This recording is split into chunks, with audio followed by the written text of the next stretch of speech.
Hello friends, welcome to another video. मेरा नाम है अदिति और मैं यूपीएसआई की प्रिपरेशन कर रही हूँ। और अभी तो मैं घर पे नहीं हूँ, लाइब्रेरी में हूँ। घर जाके दिखाऊंगी कि आज मैं क्या क्या पढ़ी, कौन से सब्जेक्ट में कौन सा टॉपिक पढ़ी। और मॉक टेस्ट आप लोग दे रहे हो कि नहीं, और दे रहे हो तो उसके मार्क्स ज़रूर बताना। मैं तो अभी 2-3 बार ही दी, क्योंकि मुझे लगता था कि 70% तक कोर्स कंप्लीट हो जाए मेरा खुद का, तो मैं दूँ, क्योंकि उसके पहले देने का कोई मतलब नहीं है। और आप लोग भी बताओ कौन से चैप्टर पे हो, क्या पढ़ रहे हो, कौन सी टॉपिक पढ़ रहे हो। और चैनल पे नए हो तो प्लीज़ फटाफट सब्सक्राइब लाइक कर दो और बेल आइकन प्रेस कर दो ताकि सारी वीडियोस मिले। और तो ठीक है, मैं घर जाके बताती हूँ कि मैं क्या पढ़ी। आज मेरा डे 12 है वैसे। और डे 12 का मतलब ना कि मेरा जब कोई चैप्टर ख़त्म हो जाता है तब मैं वीडियोस बनाती हूँ, अपलोड करती हूँ। मुझे डेली डेली बनाना ठीक नहीं लगता। तो चलिए स्टार्ट करते हैं आज मूल विधि से।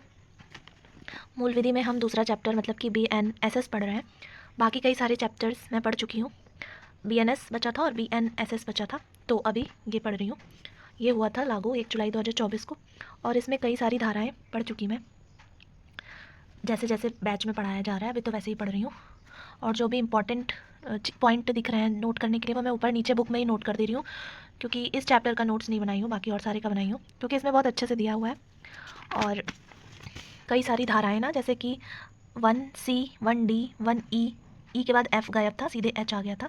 तो ये सर बैच में पढ़ाए 1F आरोप की परिभाषा, तो ये मैं बीच में ही कर दी। और 21G ये भी नहीं था बुक में, जबकि सर की बुक है और ये काफ़ी इंपॉर्टेंट है, तो इसको भी मैं ऊपर ही लिख दी। जो कि संज्ञेय अपराध, कॉग्निजेबल ऑफेंसेस है, ये काफ़ी इंपॉर्टेंट है, इसको रटने के लिए भी बोले हैं सर। और एक दो धाराएं और छूट गई थी, जैसे 21K जांच यानी इंक्वायरी की परिभाषा, और एक यहाँ पे छूटी थी 21L इन्वेस्टिगेशन की परिभाषा, और कुछ यहाँ पे इंपॉर्टेंट पॉइंट्स। तो फ़िलहाल मूल विधि में मैं यही चैप्टर पढ़ रही हूँ और सारी सेक्शंस को याद कर रही हूँ जितना सर ने पढ़ा दिया है, और ये 1-2 दिन में ख़त्म हो जाएगा। तो अब बारी है रीजनिंग की, और रीजनिंग की तो पूरे मैं नोट्स बनाई हूँ हर एक चैप्टर की। ये देखो डाइस, स्टार्टिंग से दिखाती हूँ। ये डाइस है, और इधर सबसे पहला चैप्टर था डायरेक्शन टेस्ट, तो यही एक है जिसकी मैं चैप्टर वाइज नोट्स बनाई हूँ और सॉल्व भी करती हूँ। जो बुक में दिया रहता है वो सारे क्वेश्चन भी, और जो सर करवाते हैं क्लास में वो सारे भी। तो चलिए अब डायरेक्ट चलते हैं जो उस चैप्टर पढ़ रहे हैं इस टाइम।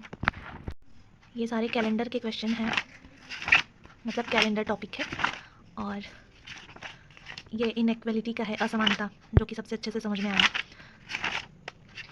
कहाँ गया ये? इधर क्लॉक था, क्लॉक तो ख़त्म हो चुका है। ये बीच में मैं कुछ लिखती थी। क्लॉक की मेरी 2-3 क्लास छूट गई थी, जैसे कि ख़राब घड़ी पे आधारित जो क्वेश्चन होते हैं उस पर बेस्ड, तो ये मैं कल इसको की जल्दी जल्दी। बट यहाँ पे जो बुक में क्वेश्चन दिए हुए हैं सॉल्व करने के लिए, उसके लिए मैं पेज छोड़ी हूँ, वो मुझे अभी करना है, तो ये मैं संडे को करूँगी। संडे को यही करती हूँ, मैं मैथ्स और रीजनिंग के बचे हुए क्वेश्चन सॉल्व करती हूँ। और इस टाइम बैच में सर पढ़ा रहे हैं वैन डायग्राम, वैन आरेख।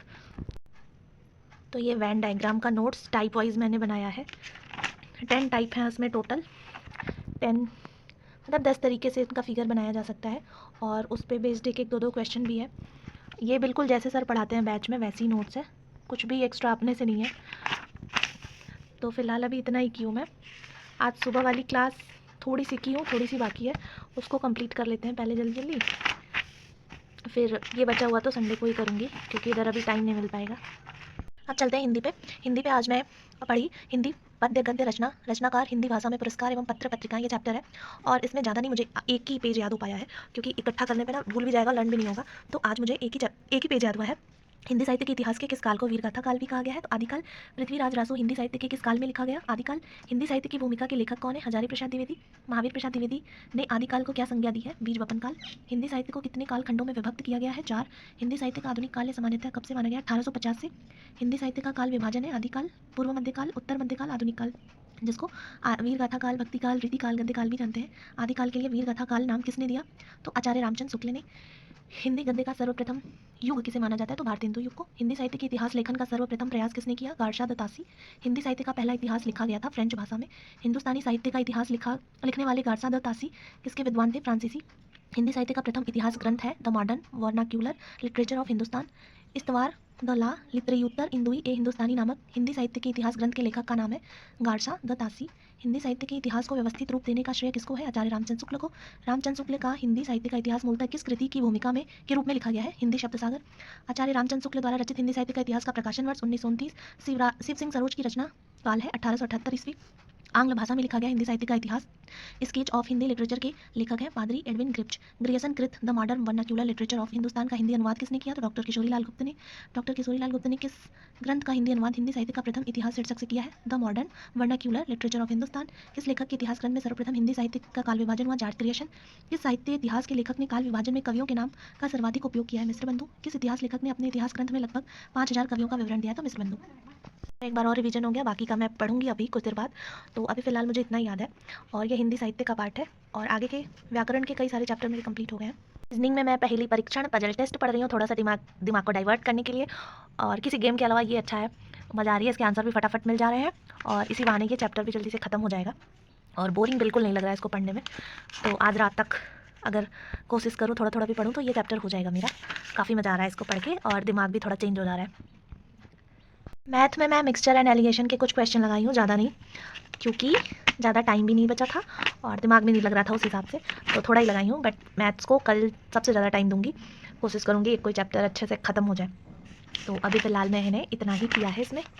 आप लोग मैथ्स में कितने चैप्टर कर चुके हो ज़रूर बताना, क्योंकि सबसे ज़्यादा दिमाग जिसमें ख़राब होता है मेरा इसी में होता है, मैथ्स में ही। बट जल्दी जल्दी ख़त्म हो जाए ये भी चैप्टर, और कंप्लीट होने से मतलब नहीं है, आना भी चाहिए, इसलिए थोड़े थोड़े ही करो बट आने चाहिए समझ में, वो ज़्यादा इंपॉर्टेंट है। परसेंटेज चैप्टर तो ख़त्म हो चुका है, लेकिन मैं इसका फिर से रिवीजन कर रही हूँ, मतलब सारे क्वेश्चन खुद से सॉल्व कर रही हूँ। उस टाइम तो लगता है कि आ गया, बाद में सॉल्व करने पे समझ में आता है कितना आ रहा है, इसलिए। बट काफ़ी कम गलत हुए हैं, क्योंकि बीच में भी एक बार रिवीजन की थी मैं इसका और आज फिर इसको क्यों, क्योंकि भूलना तो बिल्कुल नहीं चाहिए, क्योंकि अगर पीछे का भूलता जाएगा ना तो एक साथ प्रेशर आ जाएगा बाद में।